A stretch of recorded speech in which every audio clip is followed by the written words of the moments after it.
boy, the internet strikes again, and it looks like the Tuah girl is in full damage control mode after slipping up on a recent interview, and let's just say it's not looking too good for her. What was supposed to be a harmless conversation ended up exposing something that might just incriminate her and her team. She casually let it slip that half the money was supposed to go to a charity. Like, yeah, that's the reason she agreed to do it. But now suddenly she doesn't seem as innocent as she's been trying to make herself out to be. Things have spiraled so bad that she and her team are clearly scrambling around trying to salvage whatever's left of her career. I want to start by saying thank you to all my true fans and all the people that actually watch my stuff and they keep up with me. We're trying to sort out all the pieces and stuff to like get all this figured out and make everything right. Oh my god, I'm gonna cry. No, don't cry. Don't. And let's be honest, she skyrocketed from just being a random internet personality to having everyone talk about her and everything that she does, all because of a simple offhand joke. Gotta give him that hawk too and spit on that. Yeah, the internet is wild. 1 minute she was an oddly beloved figure, and then she became a bit of a joke, and then she was back on the top, and now she practically disappeared. And what caused this downfall? Some insanely reckless business decisions, like launching her own cryptocurrency, because that always ends up well, right? Don't cry. Everything's gonna be good. We're gonna be good. And guys, listen, just as a temperature check, I just want to say, the first thing that she said to me off camera was, the minute you DM me, I really wish I just texted you and called you. And that speaks to me because of how I was introduced to crypto, and we'll get into that. But this whole thing exploded almost as fast as it started. On December 4th, 2024, Hayley Welch, better known as Tuah Girl, decided with a team to launch their very own crypto coin. But I'm also kind of on the back end of things too. Like, their team's been very forthcoming. My team is vetting them the fuck out right now and has been for the last week. Thread Guy and Frank, they're going to be on this episode. It's such a weird blend and mash of worlds. No, It rolled out. Don't cry, Hayley. It's fine. It's all going to be okay. Life is going to be okay. Hayley, no. Oh, don't do that. No, Don't stare at me. No. Now, anyone with even a fraction of common sense would have stayed far away from that, but apparently there are a lot of brainless investors out there. So at first the coin skyrocketed to $400 million. Now that sounds insane, right? But that quickly changed because in a blink of an eye, it all crashed. Not even an hour after launching, it was basically over. The charts absolutely brutal. And this is where things got even sketchier. The community started connecting the dots, and it became pretty obvious that somebody rigged the project. If it wasn't her team, then it was definitely insiders, and let's be real, her team set the whole thing up, so they can't exactly play innocent. Yeah, it got so bad that the crypto community jumped into this mass Twitter space where CoffeeZilla himself and a bunch of other influencers started digging into what really happened. Turns out Hayley was paid just to use her likeness to promote the coin, and then that just might be the most expensive money she's ever made, considering it has costed her her whole career and her image. During the pod, right, I asked him, when did you learn that the insiders had 0 lockups? He says, when they started dumping. I was told all along the SAFs had a 1-month lock, 1 year linear vest thereafter. I can tell you what I think happened, but I don't have any way of proving it without seeing the SAF. I have the SAFs, so I can tell you what happened. The pitch deck did say it was a 1-month lock, okay?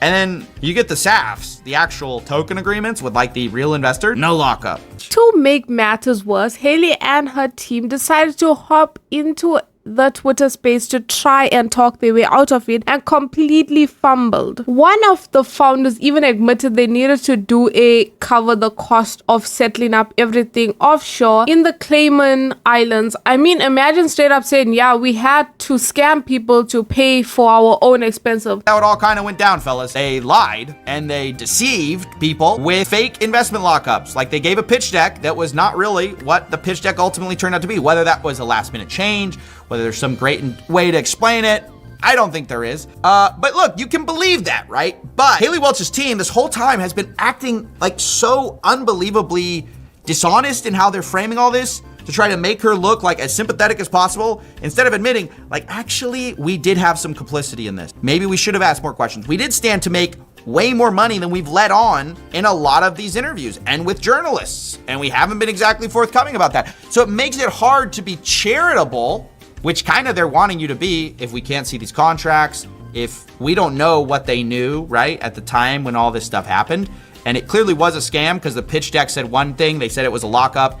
The SAFs said it wasn't a lockup. But it's hard to be charitable, right, when this is kind of the way they're interfacing. That's literally so wild. And at this point, this whole situation is less of a scandal and more of a full-blown train wreck, except, entertaining in the worst possible way. And then comes Hailey's legendary response: "Hey guys, I have to interrupt, but I'm going to go to bed now. See you tomorrow." Spoiler alert, the nap lasted months. She went completely silent, didn't post a single podcast episode, and when she finally did come back, she deleted it almost immediately. And I was like, where's her team right now? Because this was basically a masterclass on how not to handle a crisis. But the reality is she never should have gotten involved in launching a crypto coin in the first place. When she finally decided to address the situation, her explanation was, let's just say, questionable.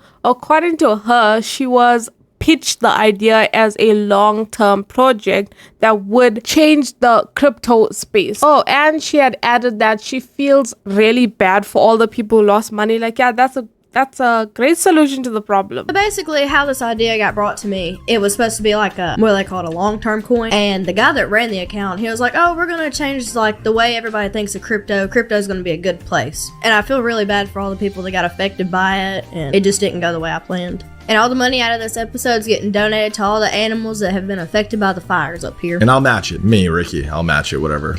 Like, imagine getting scammed and only for the scammers to be like, oh, I feel really bad that you lost that money. But these people deserve it. Why are y'all trusting somebody who made a joke on something that was like just perverted and Gotta give him that hawk too and spit on that. got famous, and then you just like, I should totally give this person my money and trust them with like my financial state. And at a last minute attempt to redeem herself, she announced that all the money from this particular podcast episode will be donated to animals affected by the recent wildfires. I mean, great, but also that doesn't change the fact that this coin never should have existed in the first place. What's even crazier is that alleged deal she had. According to her team, she was originally offered $125,000 upfront with another $200,000 to follow within 30 days of the coin launch. She was supposedly promised full transparency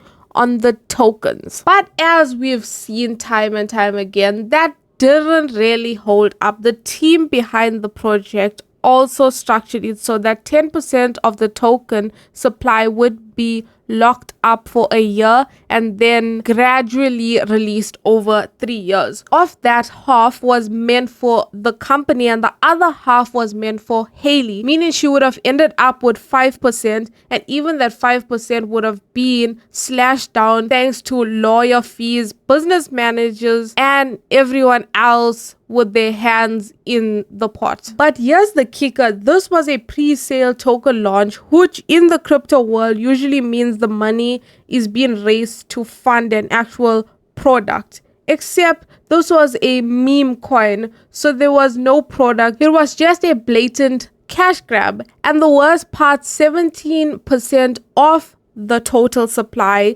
was allocated to pre-sale investors, and 2/3 of them immediately sold off their shares, which, surprise, surprise, crashed the entire thing. For me to make sure that we address everything and get through all of exactly what happened, I think that it's really, really important at this point to be totally transparent about everything that happened with you and your partners and this launch and in crypto, and what makes this bad and what makes what Iggy Azalea is doing maybe even good, and what makes Trump's doing different, right? I want to get through all that. So if you wondered what happened here, the short answer is a complete mess. Hailey's name is now tied to one of the most obvious pump and dump scams in recent memory, and her career is hanging by a thread. Whether or not she was fully aware of how sketchy this whole thing was. One thing is for sure, she's learning the hard way that when you play stupid games, you win stupid prizes. And in this case, the prize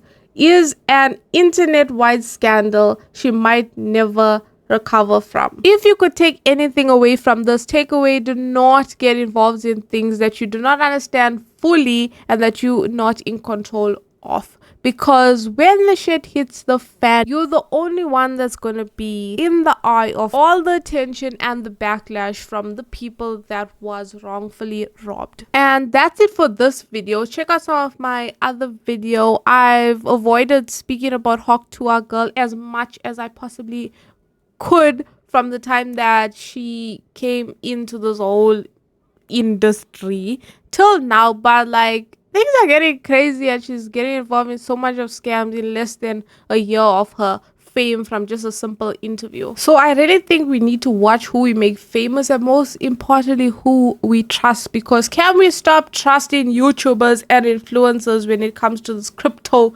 bullshit things? I'm not gonna get into a rant. Just subscribe and like this video. Comment your thoughts on this whole crypto meme things that is going on right now. And would you have fell for the scam even if it was gonna be big bucks that you were promised?